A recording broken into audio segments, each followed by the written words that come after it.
Dans un couple, bien aimé, chacun a besoin à un certain moment d'avoir son petit moment de solitude. C'est normal. Chacun a besoin à un certain moment d'être seul avec lui-même. Mais cela ne doit jamais tuer votre capacité de communiquer. Le dialogue ne doit pas mourir dans un couple. C'est une stratégie sorcellérique.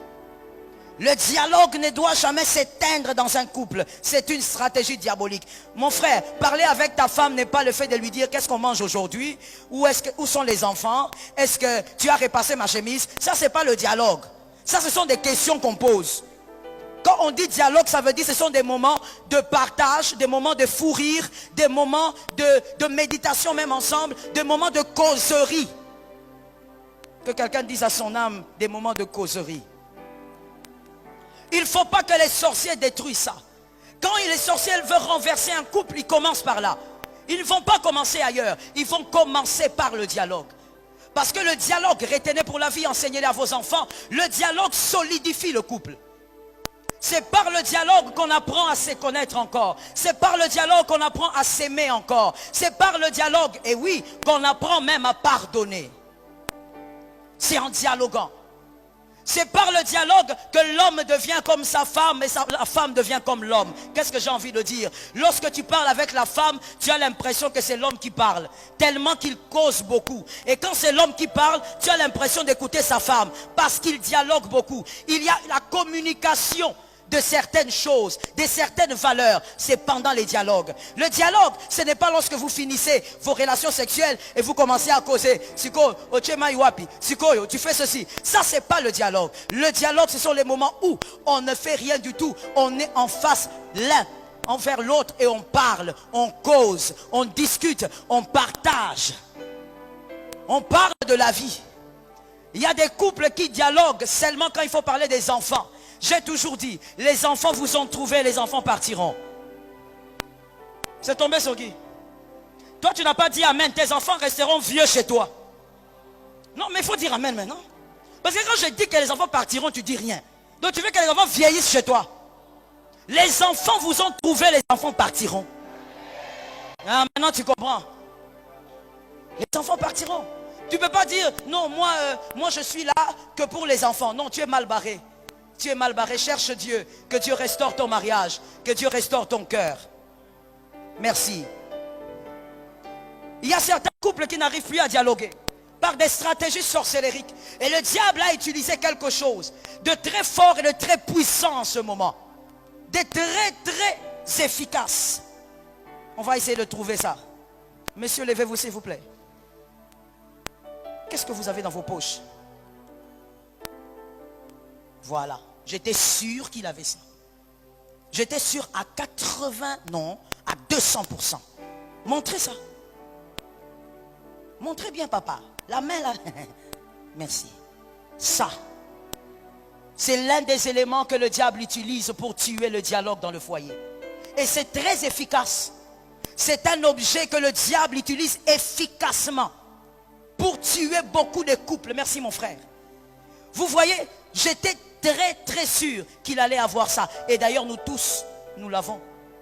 Et dans les couples, c'est un vrai problème. Au lieu que le mari regarde sa femme, il est au téléphone. Il est en train d'écrire. Il est en train d'envoyer des messages. Au lieu que la femme cause avec son mari, elle cause avec ses copines. Et quand tu poses la question, mais le téléphone, mais écoute, le téléphone c'est mon travail. La Bible dit chaque chose à son temps. Merci, ça tombe sur toi.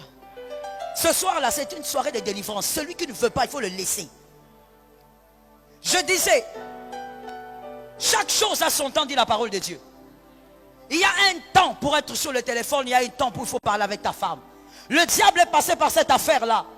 Les hommes sont devenus au téléphone tellement qu'ils ne regardent plus leur femme. Il cause avec sa femme lui dit, tu sais, l'enfant est tombé. Hein? Tu l'as amené à l'hôpital? Non, je n'ai pas pu l'amener à l'hôpital. Parce qu'il n'y a pas d'argent. Hein? Dieu va soutenir. Il est au téléphone. Le téléphone a pris la place de la femme et le téléphone a pris la place du mari dans les foyers. Combien de femmes ont fait des dégâts dans les cuisines à cause du téléphone? Elle est au téléphone. Elle connaît l'anniversaire de sa copine en tête, mais elle a oublié l'anniversaire de son propre mari. le numéro. Oh my God. Il y a une histoire qui m'avait fait marrer une fois. Il y a un monsieur qui me raconte, il me dit, une fois il s'est fait piéger par sa propre femme, par WhatsApp. Sa femme a constaté que son mari était tout le temps là-bas. Sa femme a dit, ok, moi je vais me faire passer pour une autre fille. Et ce qui est marrant dans l'histoire, c'est que la femme a utilisé son propre numéro. Mais l'homme ne savait pas. Comment comprendre que vous êtes marié avec une femme depuis 7 ans, mais vous avez même oublié quel est le numéro de téléphone. Au point où elle chatte avec vous sur WhatsApp, elle se fait passer pour une petite fille là qui vous drague. Et vous êtes là, oh bébé, doucement. Or il est en train de parler. Je n'ai pas entendu, il parle à qui? À un moment donné, sa femme entre, oh my God, sa femme entre dans la salle de bain. Il demande, bébé, tu es où maintenant? Ah, moi je suis ici en train de penser à toi. Il croit que c'est une fille qui vit je ne sais où, qui est en train de lui faire la cour. Et la femme continue dans son jeu. Elle dit à son mari, évidemment l'homme ne sait pas. Elle dit, comment est-ce que ça se passe avec ta femme? Ah, ma femme, je me demande même pourquoi je l'ai épousée. Il y a des erreurs dans la vie qu'on ne peut plus corriger. Oh, que le Seigneur m'aide. Là, il est en train de répondre, de causer avec sa femme. Et il voit sa femme sortir de la salle de bain fâchée. Et il regarde. Qu'est-ce qu'il y a? Il y a un problème. Ah, laisse-moi. Mais chérie, va là-bas. Oh, mais qu'est-ce qu'il y a? La femme a compris que donc, toi, quand tu causes avec les filles, tu leur dis que moi, je suis une erreur. Le jour qu'il a découvert. Et puis, vous savez comment il a découvert? Le monsieur était KO, hein, je vous l'assure. Il était KO. Quand quelqu'un est enfant de Dieu dans son cœur et qu'il commet le péché, normalement, quand le diable le met au bout du mur, cette personne doit pleurer dans la repentance. S'il ne pleure pas dans la repentance, c'est un agent de l'enfer. Ce monsieur a pleuré. Il m'a dit, maman, la manière dont elle m'a eu. Un jour, la femme écrit et lui dit, il pose la question à l'homme, tu ne m'as jamais dit, tu as combien d'enfants? Et lui qui répond, il a même diminué. Il a 5 enfants, il a écrit 3. Pour paraître un peu jeune. Et la femme lui dit, moi j'en ai 5. Il dit, ah bon? Ah, mais tu n'as pas l'air, hein? Parce que sur cette photo-là, c'est quelqu'un d'autre. Ce téléphone-là. Photo de profil, c'est quelqu'un d'autre. Et finalement, il dit à la femme, tu es né en quelle année? La femme envoie la date. Il dit, ouh, ça ressemble à la date d'anniversaire de ma femme, ça. Il dit, mais c'est une coïncidence, on dirait. Hein? Il dit, comment ça? Il dit, non, mais ça ressemble vraiment à la date d'anniversaire. Elle dit, ah, ok. Il dit, mais envoie-moi un peu les photos des enfants. La femme a dit, ok, pas de problème. Elle envoie la photo de la famille. Et là, l'homme est tétanisé. Le téléphone était comme ça. Il a jeté le téléphone. Il a dit, ça c'est quoi ça? Janine, hein? Et quand sa femme vient, sa femme dit quoi? C'est ce que tu veux? Tu as envie de parler avec une femme virtuelle qui te dit des je t'aime virtuels et qui te dit que tu es beau, que tu es intelligent. Tout ce que tu as envie de chercher là, tu ne le vis pas chez toi? L'homme était tétanisé et ébranlé. Le téléphone a pris la place de l'épouse. Ça a pris la place du mari. Il y a même des hommes, des femmes mariés, mais qui ont leur sexualité par téléphone. Est-ce que je peux parler? Ici vous avez un problème. Je dis, est-ce que je peux parler? Je veux parler. Si tu n'es pas d'accord, il faut sortir. Ou si tu n'es pas prêt, il faut sortir. C'est pourquoi on laisse la porte ouverte là. Je dis ceci. Il y a une sottise sur la terre. Il y a une sottise sous le soleil. Que vraiment au nom de Jésus, toi tu ne dois pas faire. Comment tu peux envoyer tes propres photos de nudité à quelqu'un? Ça passe par le téléphone, donc ça passe. Quelque chose qui n'est plus entre tes mains n'a plus ton contrôle. La chose qui n'est plus entre tes mains n'est plus sous ton contrôle. Qu'est-ce qui te prouve que cet homme-là ne va pas le montrer à ses amis? Que cette femme-là ne va pas le montrer à ses amis? Et puis tu souffres en prenant des positions bizarres. Avec ici chez nous au Congo, Mouine des athées, mon Lili, au Pélissi torche. courant, hein, je fais un effort. Tu fais un effort pourquoi? Sors du péché au nom de Jésus. Je n'ai pas entendu, sors du péché au nom de Jésus. Arrête de faire semblant. Peut-être même que tu as déjà fait, mais tu ne veux pas dire que tu sors. Je dis, sors du péché au nom de Jésus. Arrête de vivre dans ces choses. Le diable ne peut pas t'aliéner comme ça, dans la bêtise la plus totale. Tu prends ta photo et tu envoies. Est-ce que tu sais où cette photo va atterrir? Là où elle va s'arrêter. Et maintenant, finalement, ça sera, oh non, c'était pas moi. Oh non, c'était mon sosie. Oh non, c'était pas moi. Oh non, on a fait les Photoshop. Si tu n'as pas l'habitude d'envoyer des photos, on ne fera pas le Photoshop. Oui, mais ça n'a pas tout le hein. Attention qui va saler le Photoshop. Donc même diable a bien mon corps bima relobité. Ça y était. Oui, ça veut dire tout le monde dira non. Pourquoi? Parce que tu as un comportement de droiture. Est-ce que quelqu'un m'entend très bien? Même quand le diable vient te piéger, Christ est plus grand, il va protéger ta réputation. Mais tu dois être dans la droiture. Toi, tu es tellement habitué à envoyer, ton corps est partout. Même en Chine, ton corps est là-bas. Ton corps est partout. Et tu crois, oh mon Dieu, que les femmes disent Amen. Que les femmes disent Amen. Et en tant que femme, tu crois que si un homme te fait ce genre de choses, ce genre de demandes, c'est parce que tu es belle, ignorante que tu es, insensée que tu es. Ce n'est pas à cause de ta beauté, c'est parce que tu es moins intelligente qu'il te demande ça. Il ne demandera jamais ça à une femme intelligente. Il sait qu'une femme intelligente dira non. Mais tellement qu'il sait que yo moi zoba zoba. On dirait au bela, on dirait au belate. Alors à yebi que ceux qui a sengi au sani. À ta sang courant, au ta torche. Que l'Éternel nous délivre. Je disais que l'Éternel nous délivre. Que l'Éternel nous sorte du mal. Il y a des choses à ne jamais faire. Je reviens pour dire, le téléphone a pris trop de place. Le téléphone a tué le dialogue dans les couples. Le téléphone a tué l'intimité des couples.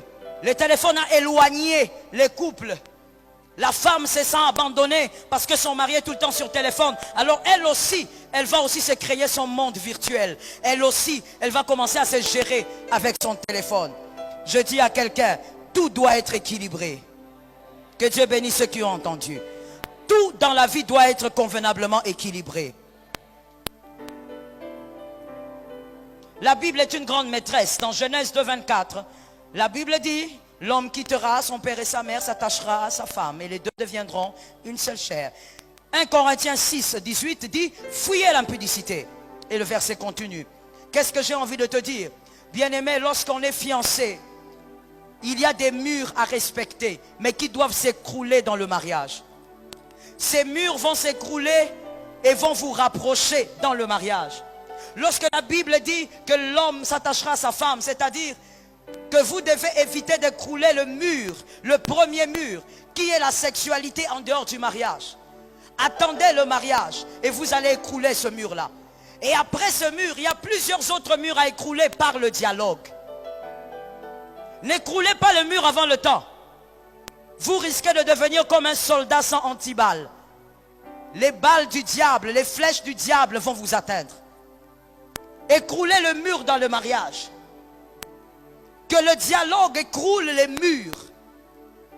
Il y a des choses que tu ne pouvais pas dire à ton mari, à ta femme, mais à cause du dialogue, ça commence à passer, ça commence à se dire, ça commence à se transmettre, le dialogue. Dis à ton voisin le dialogue. Les sorciers aiment détruire et tuer le dialogue. Plus on dialogue, plus on se ressemble. Est-ce que quelqu'un m'entend? Plus on dialogue, plus on se ressemble. Même quand le mari n'est pas là, la femme va commencer à agir comme si elle avait la tête de son mari. Quand elle fait des choses, quand elle organise des choses, quand le mari est en voyage, elle organise le travail, elle gère la boutique, c'est comme si c'était la tête de son mari. Pourquoi? À cause du dialogue. Et les sorciers commencent par tuer d'abord ça. Commencent par toucher d'abord le dialogue.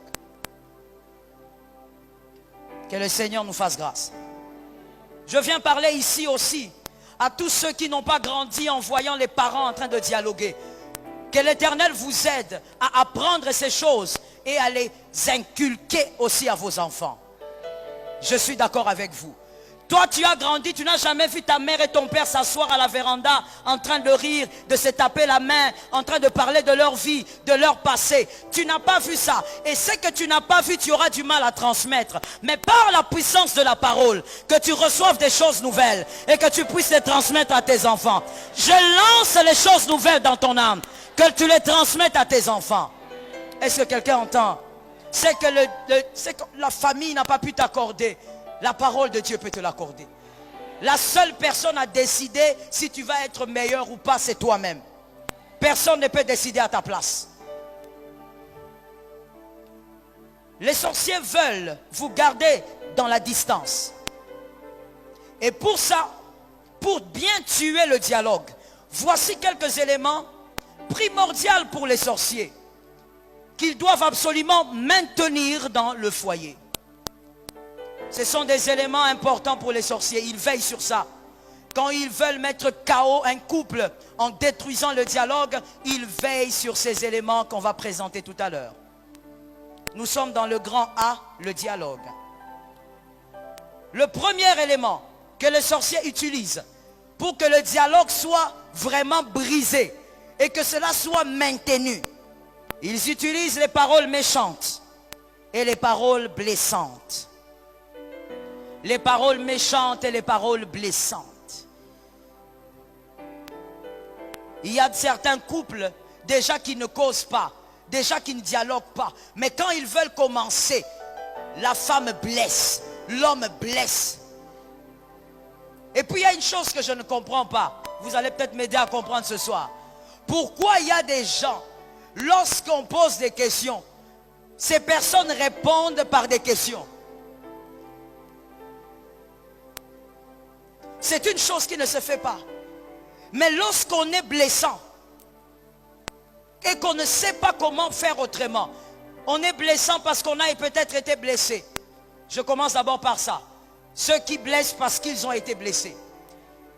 Lorsqu'il veut parler avec son mari, elle blesse. Lorsqu'il veut parler avec sa femme, il blesse. Même une petite phrase, il va blesser. On va lui poser la question, mais pourquoi tu as fait ça? J'ai fait quoi? Ce que j'ai fait là, c'est comme ton grand-père. Mais je t'ai posé une autre question. D'où viennent les grands-pères? Et je vais te révéler quelque chose à retenir pour la vie. Les personnes qui blessent parce qu'elles ont été blessées souffrent aussi d'un autre problème.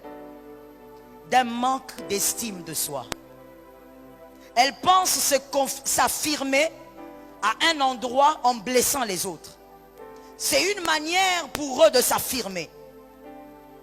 En blessant. Vous verrez des gens, ils veulent causer. Quand ils veulent causer, ça ne va pas faire 2 minutes. Parce qu'ils vont se blesser sans très choquer. La femme est blessée, elle blesse. L'homme aussi blesse. Les paroles méchantes sortent. La femme va poser la question à son mari. Mais comment tu viens à cette heure ici? Tu voulais que je vienne sur le dos de ton grand-père. Mais moi je t'ai posé la question, pourquoi tu viens? Mais tu veux que je monte sur le dos de ton grand-père? Tu ne sais pas qu'il n'y a pas de taxi. Mais pourquoi tu ne peux pas simplement dire il n'y avait pas de taxi? Il y a des gens qui sont habitués à parler en blessant. Si tu es là ce soir, jeune homme, jeune fille, que l'Éternel te délivre par la parole. Pas seulement être délivré, mais entends aussi, écoute aussi des personnes qui parlent sans blesser. Ça va t'aider. Des personnes, il y a même un homme qui disait, moi je n'aime pas causer avec ma femme. Non, non, j'évite des problèmes. Quand je ne cause pas avec elle, je suis en paix. Si je cause avec elle, nous allons nous disputer. Mais pourquoi? Parce qu'elle me blesse. Une femme qui a vu sa mère en train de blesser son père à longueur de journée, ne fera que blesser son mari. À moins que la parole la transforme. Il y a des couples qui ne savent pas parler dans la paix. Parler dans la tranquillité. On a tué le dialogue par le pouvoir de la sorcellerie. Mais il y a maintenant les paroles méchantes et blessantes qui demeurent.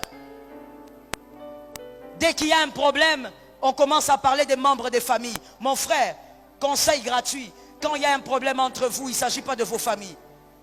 Ne parle pas des frères de ta femme. Ne parle pas des frères de ton mari. Parlez de vous deux. Vous vous êtes aimés vous deux. Réglez le problème vous deux. Il y a des gens qui n'arrivent pas à parler avec une langue douce. La langue est toujours blessante. Mais il y a aussi quelque chose que j'ai remarqué. Il y a des gens qui sont blessants. Qui ont des paroles méchantes. À cause d'une éducation biaisée. Pour utiliser un terme convenable. À cause d'une éducation qui a quelques lacunes. Il y a des gens qui ont des manques dans l'éducation. Et donc quand il y a des manques, cette personne ne sait pas qu'il y a des choses qui ne se disent pas. Il y a des phrases qui ne doivent pas sortir. Ça blesse, ça dérange. Voilà pourquoi la Bible dit... Tu aimeras ton prochain comme. Ce que tu n'aimerais pas entendre, ne le dis pas. Quelqu'un m'a capté? Dis à ton frère, ce que tu n'aimerais pas attendre, ne le dis pas. Ne dis pas ce que toi-même tu n'aimerais pas entendre. Aime ton prochain comme toi-même. Il y a des phrases que tu ne supportes pas, mais pourquoi toi tu les dis aux autres? Il y a des gens par manque d'éducation. Ils lancent des trucs, tu comprends que ça c'est un problème d'éducation.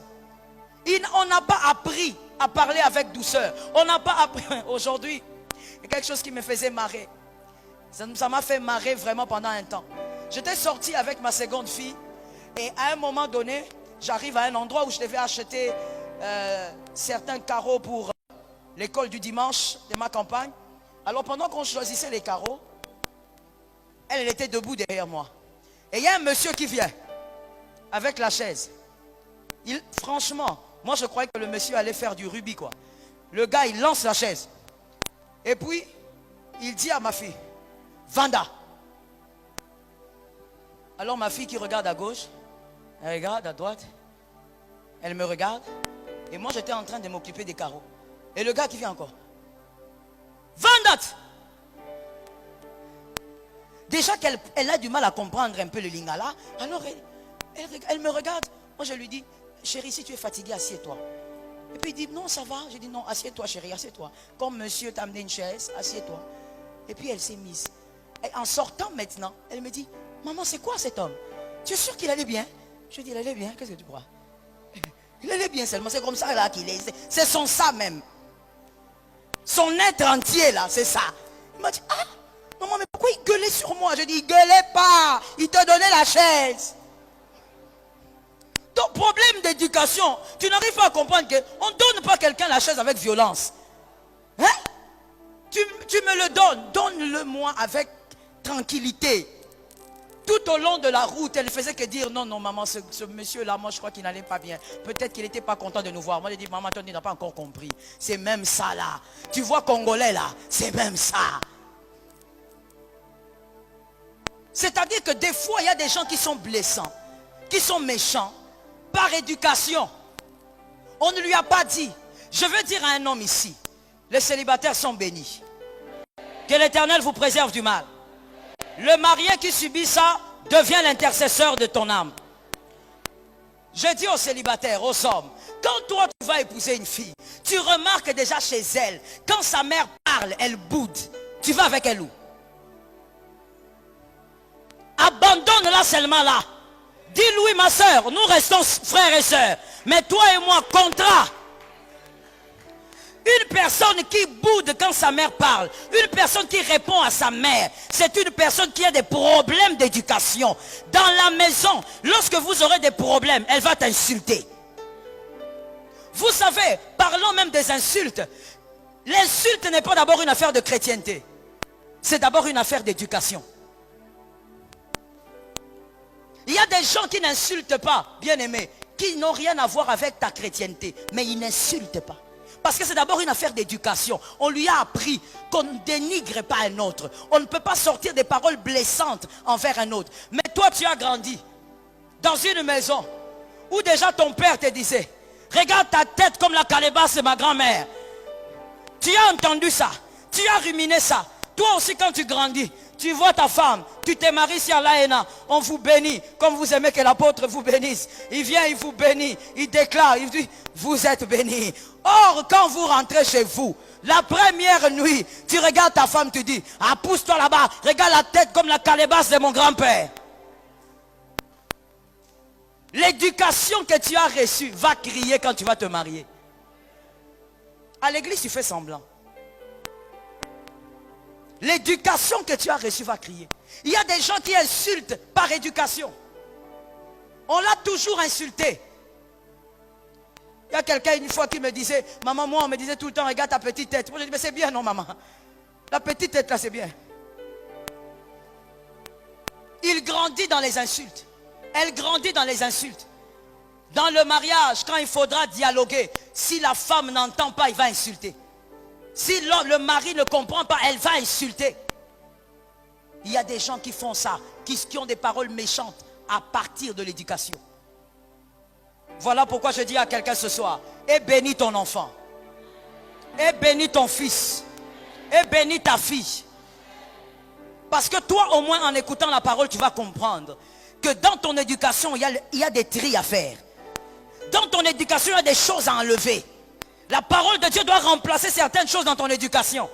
Est-ce que quelqu'un dit, quelqu'un entend? Est-ce que quelqu'un entend? Je pose à quelqu'un une question. Et s'il vous plaît, on est dans l'église, répondez avec sincérité. Qui avait l'habitude de jouer au ballon avec son père?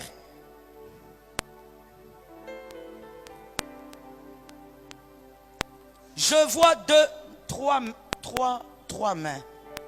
Je crois que je vois bien. 4 encore. Merci beaucoup. 4 sur tout ça. Je vais à la deuxième question. Qui avait l'habitude d'être embrassé par sa mère au moins une fois par semaine? Je compte encore.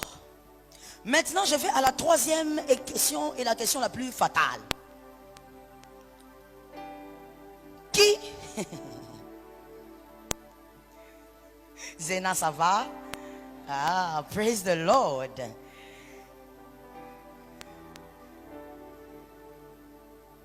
À qui est-ce que le père, la mère disait régulièrement, je t'aime? Ça encore, c'est à compter. Merci. Sikoyo, est-ce que Monique fille à sa pembeni na yo ba yebisa été?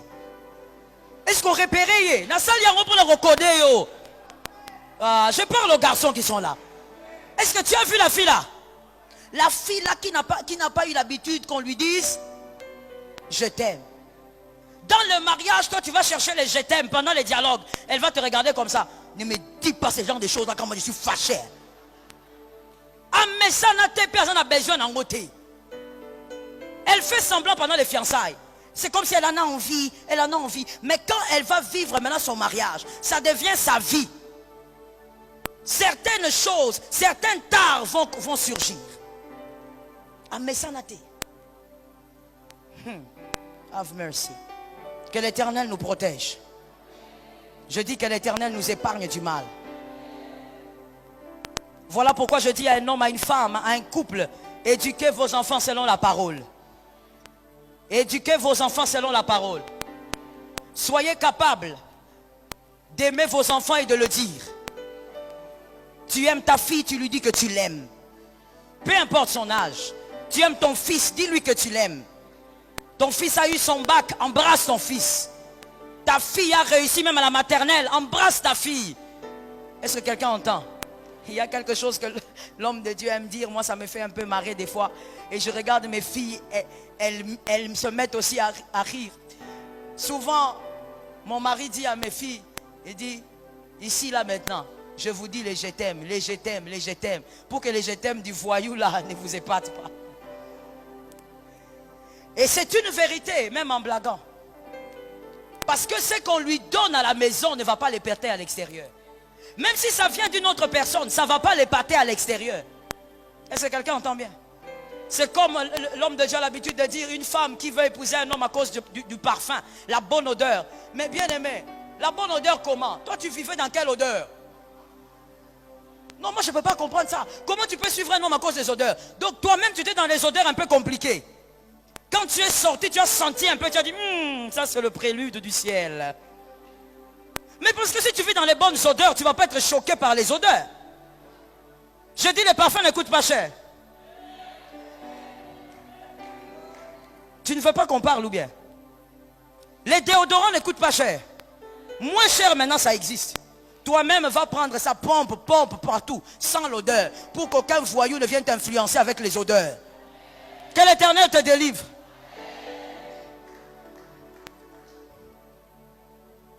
Bien-aimé, il faut apprendre à éduquer les enfants, à les communiquer l'amour que tu as, l'amour de Dieu. Encourage les enfants. Ne sois pas seulement présent pour les autres. Tu as vu, tu n'as pas levé les mains quand je demandais qui a joué au foot avec son père. Toi, commence à jouer au foot avec ton fils. Est-ce que quelqu'un m'entend quelque part? C'est déjà le début du week-end, même le dimanche, là, va jouer au foot les après-midi avec ton fils. Le samedi, va jouer au foot avec ton fils. Est-ce que quelqu'un m'entend? Communique une éducation d'amour à l'enfant. Romains 12, 2 dit, je sais que tu connais ce verset, est-ce qu'on peut le dire? 1, 2, 3. Romains 12, 2. Ne vous conformez pas. Oui.